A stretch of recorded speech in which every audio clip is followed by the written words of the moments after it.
Assalamualaikum warahmatullahi wabarakatuh. Perkenalkan, nama saya Rani Sismaza dengan NIM 1931411089 kelas PGMI 3C akan membacakan tentang Islam dan kebudayaan.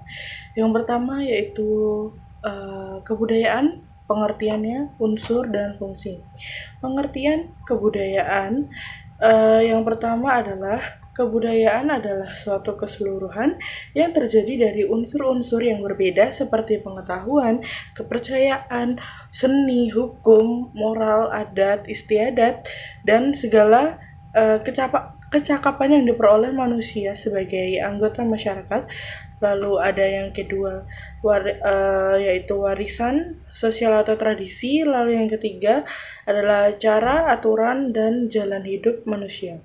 Lalu ada unsur-unsur kebudayaan dalam pandangan Malinowski adalah sistem norma yang memungkinkan terjadinya kerjasama antara para anggota masyarakat dalam upaya menguasai alam sekelilingnya, organisasi ekonomi, alat-alat dan lembaga atau petugas pendidikan dan organisasi kekuatan. Unsur-unsur kebudayaan juga bersifat universal.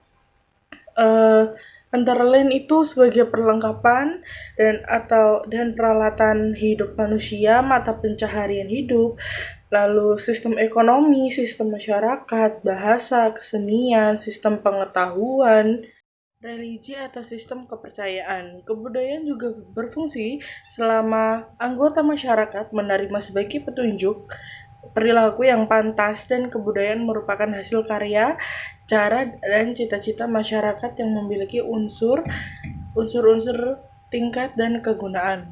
Lalu yang kedua ada Islam dan kebudayaan Islam. Hubungan antara agama dan budaya itu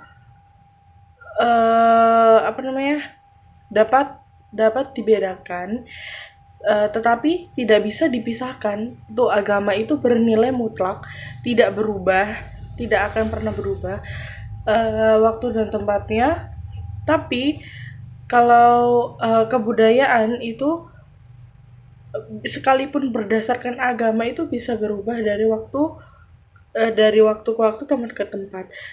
Sebagian besar budaya didasarkan pada agama, tidak pernah terjadi sebaliknya. Sistem kemasyarakatan dalam Islam disebut juga dengan cultural universal karena terjadi setiap tempat dan setiap waktu. Perkawinan disebut cultural activity karena perkawinan merupakan unsur yang lebih kecil daripada sistem kemasyarakatan.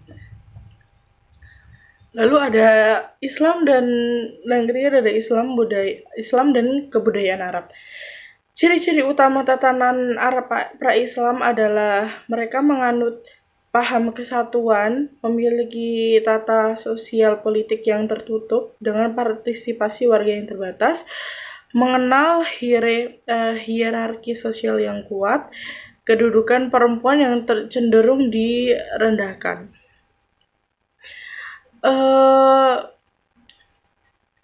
Dalam segi akidah, bangsa Arab pra-Islam juga percaya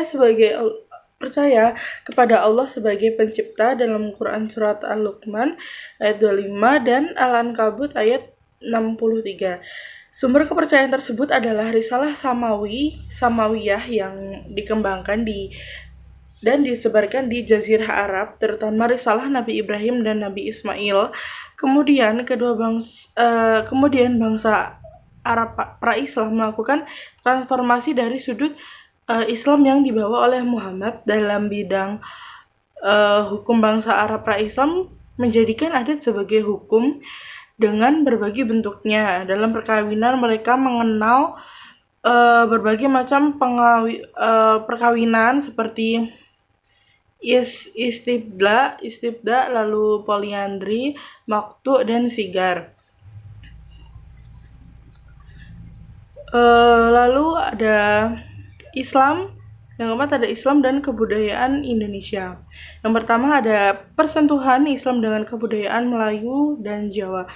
Dalam ajaran Tauhid, konsep sentral yang berisi ajaran bahwa Tuhan adalah pusat dari segala sesuatu dan manusia harus mengabdi diri sepenuhnya kepadanya, Implikasi dan doktrin tersebut adalah tujuan kehidupan manusia hanyalah keridoannya. Dengan demikian, konsep mengenal seluruh kehidupan dan bumi berpusat pada Tuhan antara iman dan amal soleh tidak dapat dipisahkan. Ini berarti bahwa ilmu harus dikualitaskan menjadi aksi kemanusiaan.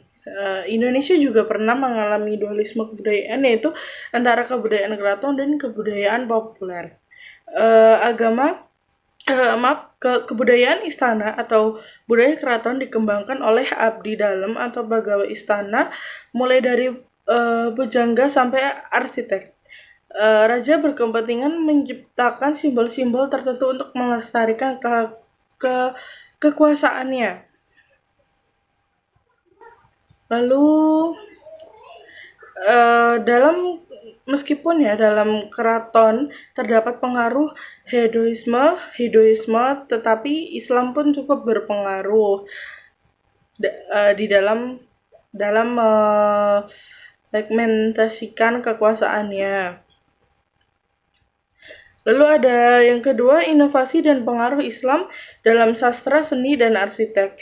Kecenderungan sastra telah muncul di Indonesia sekitar karya-karya yang ditulis pada tahun 70-an, antara lain Gottlob dan Alam Maghfirah, kumpulan cerpen dan Narto, Khotbah di atas Bukit karya Kunto Wijoyo, Arafah karya Muhammad Fudhali Zaini, dan masih banyak karya-karya yang mengandung cerita unsur Islam di dalamnya. Ekspresi estetik Islam juga tergambar dalam estetika atau arsitektur masjid-masjid tua, seperti yang atapnya yang berbentuk kubah, lalu konstruksi kayu dan atap tumpang berbentuk limas. Masjid Indonesia banyak diilhami oleh gaya-gaya arsitektur kuil Hindu yang atapnya bertingkat 3 yang ditafsirkan sebagai 3 jenjang penghayatan keagamaan manusia, yaitu tingkat dasar, menengah, dan akhir. Gambaran itu dianggap sejajar dengan jenjang vertikal Islam, yaitu iman, ihsan, lalu syariat, thariqat, dan ma'rifat. Seni kaligrafi menduduki tempat terhormat. Wayang pun dijadikan sarana oleh para wali dan raja untuk menyebarkan Islam. Seni yang dikembangkan oleh para raja dan wali adalah mengembangkan rupa wayang sesuai dengan pandangan Islam, sekaligus memberikan makna Islam dalam mengubah ceritanya. Yang ketiga ada Islam dan adat Melayu di Sulawesi Selatan dan Aceh. Bagian ini akan membicarakan tentang Islam dan kebudayaan Melayu di daerah Sulawesi Selatan dan Aceh. Bagian pertama merujuk pada artikel norma dan adat agama Islam dulu, kini, esok di Sulawesi Selatan, pengembara kebudayaan Aceh di luar tanah ranahnya, karya TGK Haji Muslim Ibrahim. Pengaruh Islam dalam budaya Sulawesi Selatan itu tergambar dalam Sulapa Epae, yaitu pepatah orang tua kepada anaknya yang hendak merantau. Di dalam pepatah yang di Sulapa Epae itu mengandung ajaran kepemimpinan. Seorang pemimpin akan sukses apabila memiliki watak dan sifat jujur, bijaksana, sabar, berani, adil, ilmuwan, dan hartawan. Sekian dari saya, apabila ada salahnya mohon dimaafkan. Wassalamualaikum warahmatullahi wabarakatuh.